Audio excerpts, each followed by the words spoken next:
I don't want to bring this up, but I saw the jihadis going crazy. Like, I couldn't follow the story. I saw the jihadis going crazy last week about this thing about the bikini and all this. And I'm thinking, these guys are more insane than I've ever thought in my life. And then all of a sudden, I look up and I'm looking at the site to prove Alex has sent me the thing, and I got Pamela Geller in a bikini sitting poolside in Vegas, it looks like, with a cocktail.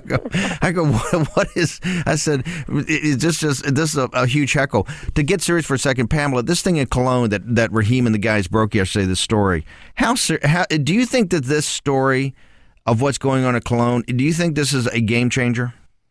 Well, it is for the people of Germany. I don't think it's a game changer for Merkel. And what's interesting is I had run that story about 3 days ago. It was nowhere. I mean, they really tried to cover it up. And I think it's going to be even more interesting during Carnival in Cologne, where you have masses of people, and you have the mayor, and I think Breitbart ran this yesterday, issuing a handbook of what women should do. Mind you, the blaming of the women yet again here.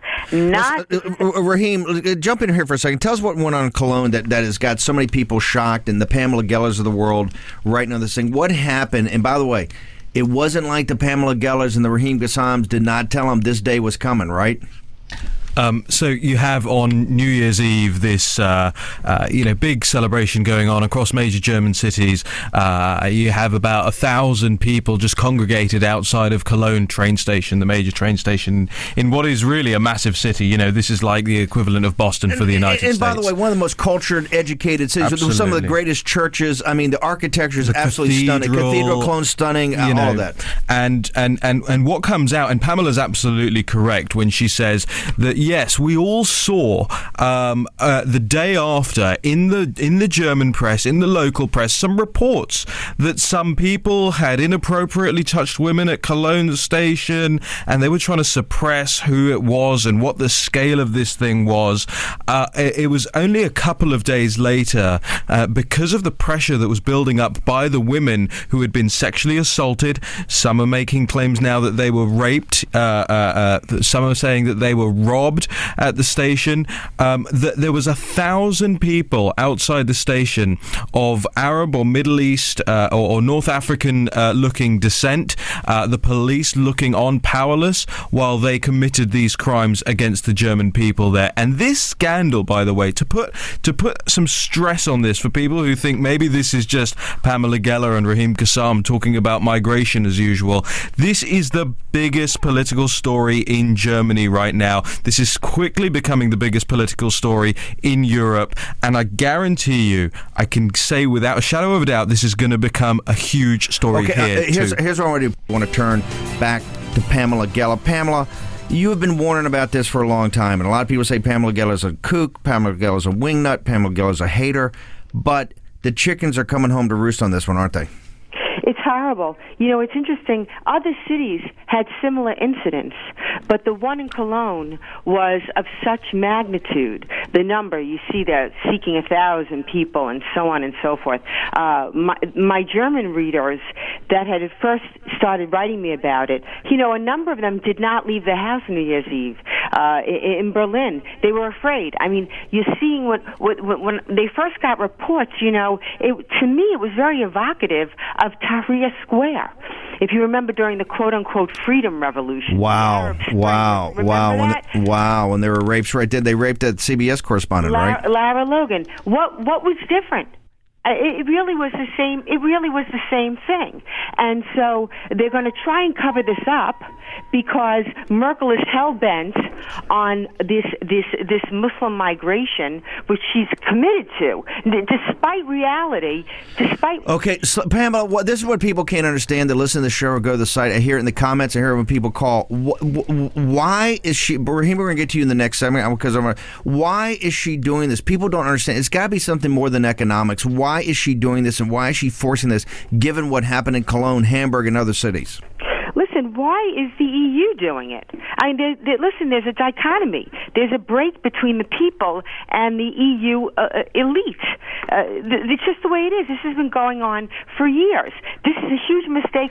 Listen, I think you can attribute this to post-World War II, where Europe took all the wrong lessons away from the Holocaust. Instead of learning that they were evil, they took away that nationalism is bad. British nationalism, French nationalism, German nationalism, and they came up with this transnational gobbledygook. Instead of learning, we were evil and we shouldn't, and we were monsters, and we have to be good.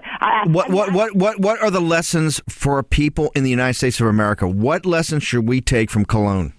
To stop this Muslim migration from these jihad nations, you just can't do it. Particularly when you have the Islamic State, who has warned back in February of 2014, said they would be sending 500,000 migrants to Europe. They vowed to do it. They said they would weaponize them.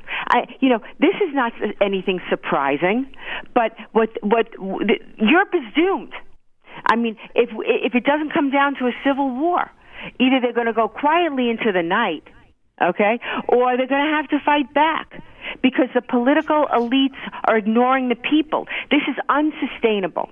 It's unsustainable. And, of course, it's not for sites like Breitbart and mine and of course, social media, which is critical. And mind you, they're trying to shut that down. Many of our links are not shareable. Merkel is whispering in Zuckerberg's ear to do something about those posts about the migrants.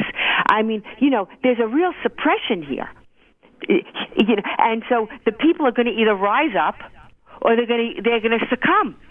And I don't know, the same thing's going to happen in America. You see it. The difference between America and Europe is merely that we're maybe, 5 to 10 years behind them. And this is why Donald Trump resonates so. Now, people say, oh, well, you don't like Trump. It's not that I don't like Trump. It's got nothing to do with like. I'm not dating the man. We're looking for a president.